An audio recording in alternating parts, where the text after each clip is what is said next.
يعمل وليد الركراكي مدرب منتخب المغرب لكرة القدم على إعداد لائحة اللاعبين الذين سيوجه لهم الدعوة للمشاركة في مباراتين وديتين أمام كل من منتخب البيرو ومنتخب البرازيل على التوالي يومي 25 و28 مارس 2023. وسيكون هذا الظهور هو الظهور الأول لأسود الأطلس بعد احتلالهم للمرتبة الرابعة في نهائيات كأس العالم فيفا قطر 2022. ويرتقب أن تشهد لائحة لاعبي المنتخب المغربي لكرة القدم الكثير من التغييرات استنادا إلى العديد من التقارير الصحفية الأوروبية التي أشارت إلى اتجاه المدرب وليد الركراكي نحو دعوة لاعبين جدد لحمل قميص أسود الأطلس لأول مرة. وفي هذا الفيديو سنعرض لكم أبرز اللاعبين المرشحين لحمل قميص أسود الأطلس للمرة الأولى في هاتين المباراتين. إسماعيل سيباري لاعب أيندهوفن الهولندي، ولد اللاعب يوم 28 يناير 2001 في مدينة طاريسا الإسبانية من أبوين مغربيين، وانتقل في سن صغير إلى بلجيكا رفقة أبويه، حيث لعب هناك لمجموعة من الأندية في فئاتها السنية من بينها أندرليخت وجينيك وغيرهم، قبل أن ينتقل لفريق PSV أيندهوفن سنة 2020. وبالتالي فاللاعب يمتلك 3 جنسيات رياضية ويمكنه تمثيل 3 منتخبات، وهي منتخب المغرب ومنتخب إسبانيا ومنتخب بلجيكا. هذا الأخير لم يفوت الفرصة وحاول استقطاب اللاعب لحمل ألوان قميص منتخب بلجيكا، حيث تواصل معه مدرب منتخب بلجيكا السابق روبرتو مارتينيز محاولا معرفة رأيه بشأن المنتخب الوطني الذي سيمثله. وصرح اللاعب عند سؤاله عن ذلك: لقد سررت بالتواصل هذا الاسم الكبير في عالم كرة القدم معي، لكنني أخبرته أنني اخترت المغرب. وسبق لإسماعيل سيباري اللاعب للمنتخب الوطني المغربي لأقل من 16 سنة، والمنتخب الوطني المغربي لأقل من 20 سنة، وأيضا المنتخب الوطني المغربي الأولمبي. إبراهيم دياز. يعتبر إبراهيم دياز من أبرز النجوم الذين من المقرر أن يلتحقوا بتشكيلة أسود الأطلس في الفترة المقبلة برغبة من الجامعة المغربية لكرة القدم والمدرب وليد الركراكي. وسبق لإبراهيم دياز أن رفض دعوة اللاعب للمنتخب الوطني المغربي مرتين، الأولى في عهد المدرب السابق هيرفي رونار، والثانية في عهد المدرب السابق وحيد خليلوزيتش، مبررا ذلك بأنه لا يشعر بأنه مغربي، إلا أنه بعد المونديال ارتبط اسم اللاعب من جديد بإمكانية حمله لقميص أسود الأطلس، حسب ما ذكرته بعض التقارير الصحفية الإيطالية التي أفادت أن مدرب أسود الأطلس وليد الركراكي التقى بإبراهيم دياز على هامش مباراة فريقه ميلان أمام توتنهام مساء الثلاثاء 14 فبراير، وأن سبب هذا اللقاء كان من أجل إقناع وليد الركراكي لإبراهيم دياز ببرنامجه ومشروعه مع أسود الأطلس. وأشارت هذه التقارير إلى أن اجتماع وليد الركراكي بدياز كان إيجابيا، وانضمام هذا الأخير للمنتخب المغربي بات وشيكا، كما لمح مصدر صحفي قريب من رئيس الجامعة فوز لقجع إلى قرب التحاق اللاعب الموهوب بالنخبة الوطنية. وولد اللاعب إبراهيم سوفيال دياز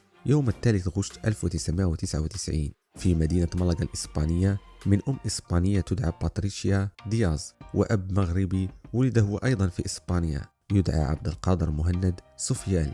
أما جده فينحدر من المغرب، حيث ولد في مدينة مليلية المحتلة وهاجر إلى إسبانيا رفقة عائلته وهو لا يزال صغير، لذلك كان دياز يقول دائما أنه لا يشعر بأنه مغربي. تدرج اللاعب في كل الفئات السنية لفريق ملقا الإسباني، واعتبر حينها أهم لاعب صاعد داخل أكاديمية النادي. وفي سن 14 انتقل اللاعب إلى فريق مانشستر سيتي الإنجليزي كمحطة جديدة في مشوار اللاعب. وفي سنة 2019 قرر اللاعب الرحيل بعد أن تلقى عرض الأحلام من فريق ريال مدريد، وقدم معه أداء رائع طيلة الموسم والنصف التي قضاها رفقة الملكي. وفي سنة 2020 تمت إعارة اللاعب لفريق ميلان الإيطالي بعد طلب من الفريق الإيطالي، ليصبح اللاعب من الركائز الأساسية داخل تشكيلة الميلان والتي لا يمكن الاستغناء عنها، كما تظهر لمسته على أداء الميلان في المباريات التي يكون حاضر فيها. مهدي بوغامر مدافع شارلوروا البلجيكي، ولد يوم 26 يناير 2004 ببلجيكا، ويعتبر اللاعب من ألمع المواهب الصاعدة في سماء الكرة البلجيكية. تلقى اللاعب تكوينه في صفوف أكاديمية نادي شارلوروا البلجيكي قبل التحاقه بالفريق الأول بعد إمضائه لعقد احترافي رفقة الفريق يمتد حتى سنة 2025. وسبق للمهدي بوغامر أن حمل قميص منتخب المغرب تحت 17 عام قبل أن يحمل قميص منتخب بلجيكا لفئتي أقل من 19 سنة. وحسب مصادر مطلعة فإن الجامعة الملكية المغربي لكرة القدم عملت في سرية تامة على تأهيل اللاعب وتغيير جنسيته الرياضية ليصبح مؤهلا للعب للمنتخب المغربي الأولمبي والمنتخب الأول بداية من المعسكرات المقبلة.